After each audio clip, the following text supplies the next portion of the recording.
Welcome to part 2 of our lesson on supply and demand looking at the specific application of how do we do our supply and demand analysis when considering international trade. We discussed tariffs and quotas last time and what they were. We're going to take a brief look at how would tariffs and quotas change our equilibrium that we see with international trade. So tariffs and quotas are both designed to restrict the imports coming into a country. Two different ways to do this, but they both can do the exact same thing, which we'll just show in a moment. So what a tariff or a quota would do, right? We have country B that's exporting to country A. So country A is bringing products in. So country A would be the one who's considering the tariff or the quota to reduce the number of imports that they have.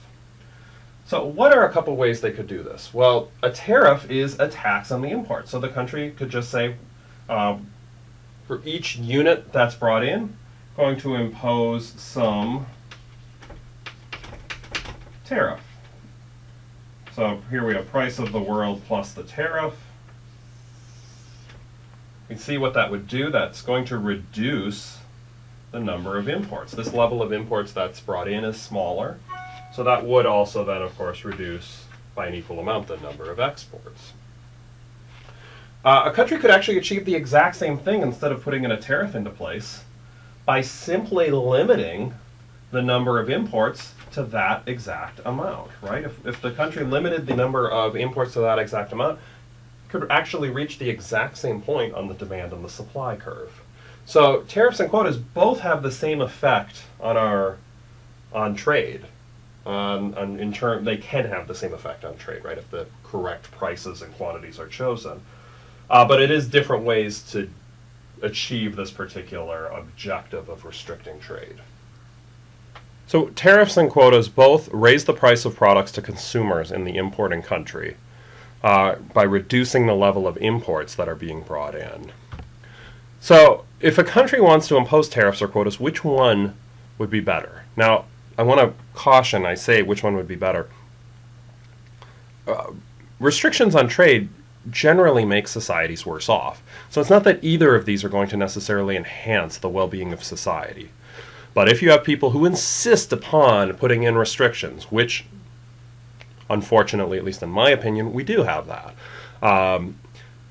So our society is going to be somewhat worse overall, but which one would be better? Right? Which one would be better if the USA is going to impose one of these? Which would be better? Well, they both lead to the same prices, but under quotas, that increase in price goes to exporting manufacturers. Under a tariff, the profits go to the importing government.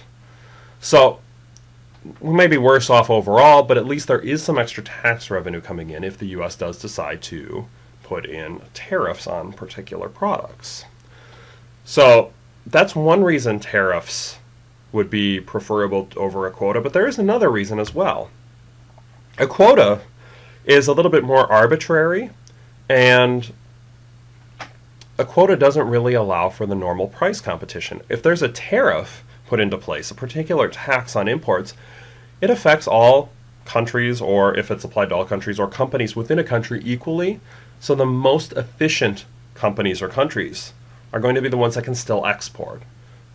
So this actually benefits society in a different way in terms of letting the most efficient producers be the ones that are still indeed producing.